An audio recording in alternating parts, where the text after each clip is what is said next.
دوستوں کیا آپ بس امام مہدی کا زمانہ قریب آنے والا ہے؟ کیا وہ فوج تیار ہو چکی ہے اور وہ بڑی جنگ شروع ہونے والی ہے جس میں سے 99 میں سے صرف ایک ہی انسان بچے گا؟ اور یہ پیشن گوئی قیامت کی ان قریب نشانیوں میں سے ایک اہم کڑی مانی جاتی ہے۔ اس موجودہ دور میں جو جنگیں ہو رہی ہیں اس میں سے ایک اہم جنگ اسرائیل اور ایران کے درمیان چل رہی ہے۔ اگر یہاں ایران ہار جاتا ہے یا سیز فائر ہو جاتا ہے، اس کے بعد ایک کام ہونا ہے، گریٹر اسرائیل کا سفر شروع ہو جائے گا۔ آپ کو یہ بات تھوڑی عجیب و غریب لگے گی، لیکن اگر آپ اس ویڈیو کو پورا دیکھیں گے تو آپ کو پوری حقیقت سمجھ میں آ جائے گی۔ ایک ایسی حدیث میں آپ کو آج بتانے والا ہوں جو آپ کی آنکھیں اور ذہن اس جنگ کو لے کر دونوں کھول دے گی، اور جو میں بات کرنے جا رہا ہوں اس کا تعلق امام مہدی سے ہے، اور یہ وہ لڑائی اور جنگ ہے جس کا ذکر خود ہمارے نبی صلی اللہ علیہ وسلم کی حدیث کے اندر آیا ہے۔ مسند احمد کی یہ حدیث ہے جس میں عبداللہ ابن مسعود رضی اللہ تعالیٰ عنہ، جو حضور پاک صلی اللہ علیہ وسلم کے مشہور و معروف صحابیوں میں سے ہیں اور اللہ تعالیٰ نے انہیں بہت علم اور نالج عطا فرمائی تھی، وہ ایک مرتبہ مسجد کے اندر بیٹھے ہوئے تھے کہ ان سے ملنے والے یا ان کے دوست آئے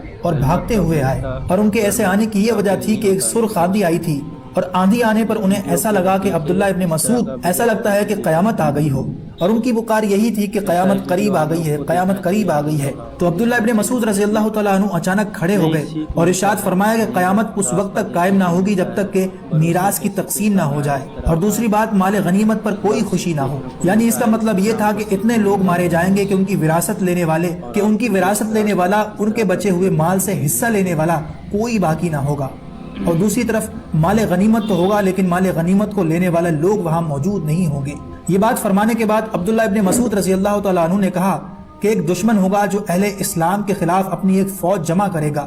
یعنی مسلمانوں کو مٹانے والا ایک لشکر، اور دوسری طرف مسلمان اس دشمن کے لیے اپنی ایک فوج اکٹھی کریں گے،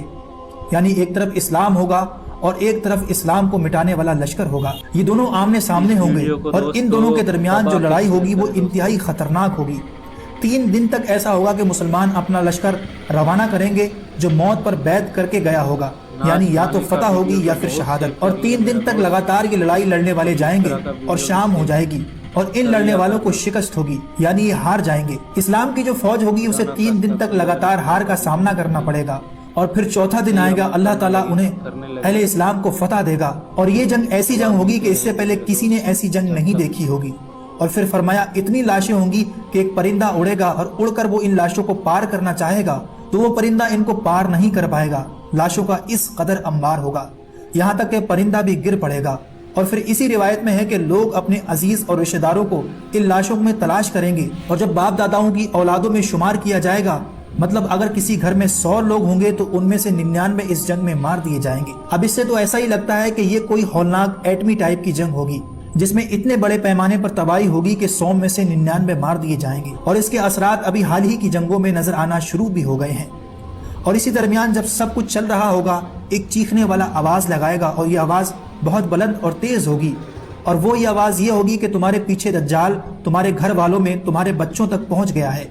جب یہ خبر ان لڑائی کرنے والوں تک پہنچے گی جن کو ابھی جیت حاصل ہوئی تھی، چنانچہ وہ یہ سنتے ہی اپنے پاس موجود تمام چیزوں کو پھینک دیں گے اور اس آواز کی طرف متوجہ ہو جائیں گے، یعنی دجال نکل کر آ چکا ہوگا، اور یہ خبر لوگوں کو ملے گی، اور جو یہ لڑائی چل رہی ہوگی، یعنی بعض روایتوں میں ملتا ہے کہ اس میں حضرت امام مہدی علیہ السلام بھی ہوں گے، اور جب وہ یہ خبر سنیں گے کہ دجال آ گیا ہے تو آپ صلی اللہ علیہ وسلم کے فرمان کے مطابق وہ اپنی فوج میں سے 10 سواروں کا ایک دستہ، ایک ٹکڑی بھیجیں گے اس تحقیق کے لیے کہ وہ جا کر پتہ کریں کہ دجال واقعی نکل آیا ہے یا نہیں۔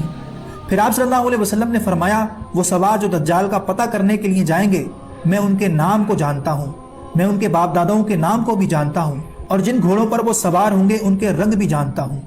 اور وہ اس دنیا کے بہترین شہ سوار ہوں گے۔ اس احادیث میں بہت اہم جانکاری آج کے حالات کو لے کر ہے،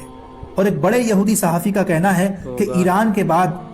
فائنل ہمارا ترکی کے ساتھ ہے، اور ایک حدیث میں اس طرف اشارہ ملتا ہے کہ امام مہدی ترکی کو فتح کریں گے۔ اس کا مطلب یہ ہے کہ امام مہدی کے آنے سے پہلے ترکی کا کچھ حصہ یہودیوں کے کنٹرول میں آ چکا ہوگا، اور ان کی نگاہ بھی اس کے اوپر ہے، اور دنیا اسی طرف بڑھتی چلی جا رہی ہے